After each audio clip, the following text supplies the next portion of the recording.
Hi guys, it's Talkabout Thursday and it's day 280 of 365 days of action, and it is week 8, isn't it?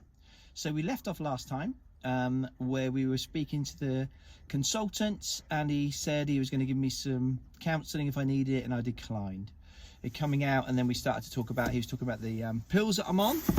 I'm on Creon and I'm on vitamin D's, multivitamins and imatinib, but I've got to have a 3-month break of the imatinib.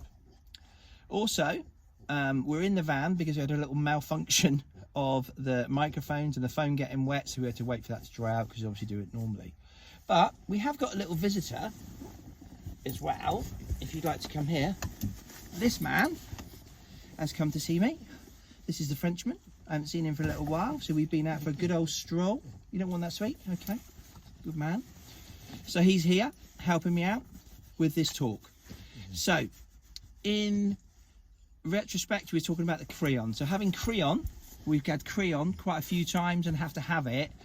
Two tablets for a snack, and then also we've got 4 tablets that I'd have for a cup of coffee and a sandwich, say, just something like that.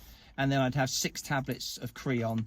It's only it's literally enzymes, so it's breaking down the fats and breaking down the goods. So I haven't got a pancreas, so that's what it does for me, and rescues the sugars and gives me the good stuff and gets rid of the bad stuff. If I don't take enough, obviously food comes straight through me. The only thing I don't have to take Creon with is my water, if I'm just having water. Sorry about him, but he's obviously just looking. He's not used to England, being a Frenchman. We're carrying on now. So we're carrying on straight through October. So October went well. Training's really going well. JD now is just getting fitter and fitter and fitter. October, we also had a house move. So all my friends and everybody else were helping.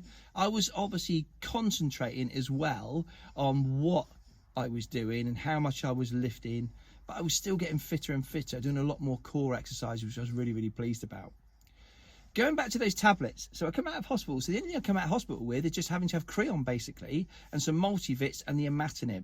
And I spoke about having a 3-month break. The reason you have break off the chemo tablets is because it stops healing. So, and it slows the process down. It doesn't stop it, but it stops the healing process of any scar tissue or anything like that. So I had to come off of that. So the end of October, I'm going back on it. And I'll stay on that, so it's every day. And as you know, I've got to have that for life now. But that's in a few weeks' time, that story. When we're taking the tablets, it's not a problem. I just got to get used to taking them. I was a little bit embarrassed, first of all, taking the tablets, especially when I went out anywhere public, having a meal, and I used to hide them from everybody. And one of the things I do regret, in actual fact, is hiding the information that I had cancer from my family. Not my immediate family, not my boys and my wife and their close family, but the ones that are abroad and everything else. So to stop them worrying in many ways. And it wasn't a good idea, because I only told everybody when I first started this 365 days of action physically. So that was on the 1st of May 2020. So it was quite a shock for everyone else, and it wasn't fair on them. And I should have told them, but I didn't want them to worry, and I was getting fitter. So by the time that had happened, I was already 2 years in. They didn't know, 3 years. So it didn't make any difference. But obviously they're finding a lot about the information now, and I have spoke to them properly since. So recommendations to anyone going through this, please tell everybody, all your family, so no one has to find out secondhand, because things do happen like that, and it happened to me a couple of times, but that was my own fault. Anyway, going back to the move went really well, with all friends helping, family helping, me doing a lot of delegating, because I wasn't really meant to lift. I'm due to go and see my surgeon. I haven't seen him now for 4 months. So I'm back on the imatinib. Training's going really well. I'm getting fitter, I'm getting stronger. I'm back to work. I'm doing my rehabilitation stuff with people, helping them out, telling them a story of how to get fitter. But I have not mentioned to anybody about being ill, being off, having the operation. And I probably should have done, but I haven't. I haven't mentioned, I've just carried on. So with all this in mind, I had a nutrition appointment, and the nutritionist was helping me out. My weight was back up to 80 kilos now. This was in October, the end of October. We went to see her, and she said, right, I can be discharged from that. I'm just going to carry on eating. 80 kilos was good. She was really pleased with what was going on. It's just all the wholesome food that I was having, and it just shows, doesn't it? Just normal food good homemade stuff makes such a difference to everybody and what's going on. So all that in mind, and now we're off to see the surgeon. So this is November now, about halfway through in November, and we go to see him. Nice guy. I haven't seen him. He's asking all the things. How are you getting fitter? You're looking fitter. You're looking better. I did an inspection of the scar.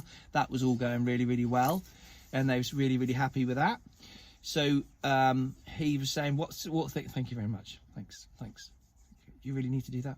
I'm trying to speak on the video, you know. Okay, thank you. Right, sorry about him.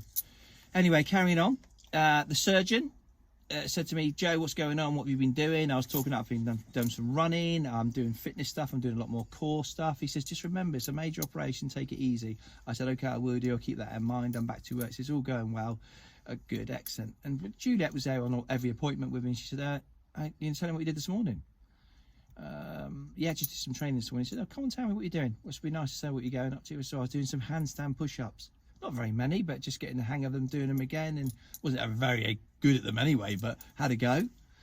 And he went, oh my good God, what the hell are you doing? You've got to be really, really careful. And then he's saying, this could happen, that could. He said, hang on a minute, this didn't happen, did it? And you're all right. Yeah, good.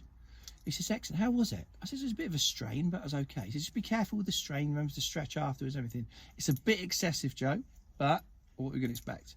Am I going to end up seeing you on Ninja Warrior? I laughed. I said, oh, that'd be funny, isn't it? She says, yeah. And then Juliet piped up and said, well, actually, if you do see him, at least you can say, and anyone sees the scar, that's my handiwork. He was laughing. He was good. He's a nice guy, and he set me free, as you could say. So I was discharged from them.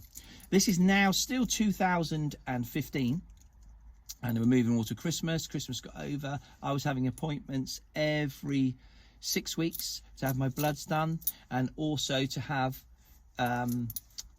checks up with my consultants, and 3 monthly scans, still having 3 monthly scans, back well into my imatinib now. When we come to week 9, I'm going to jump up a few years because nothing really happens in between that. And now we're saying, so when we start I'm going to start at 2018 on that, because it's been going really well, getting fitter, stronger, working a lot more hours. The only person isn't getting fitter and stronger, which is poor old JD, because one of the screws come out of his little knee. They had his little knee operation, so they had to have it redone. So he's back to square one, but he did get better. He get fitter, which was great. And so he came with me. All joking aside about all these different things that are happening, I made a few mistakes while I was doing it, and I didn't really allow for letting people know what was going on, and I do regret that. I should have told all the family properly, and I know I've said it already, but I think it's important for other people that might be going through this. Let them know.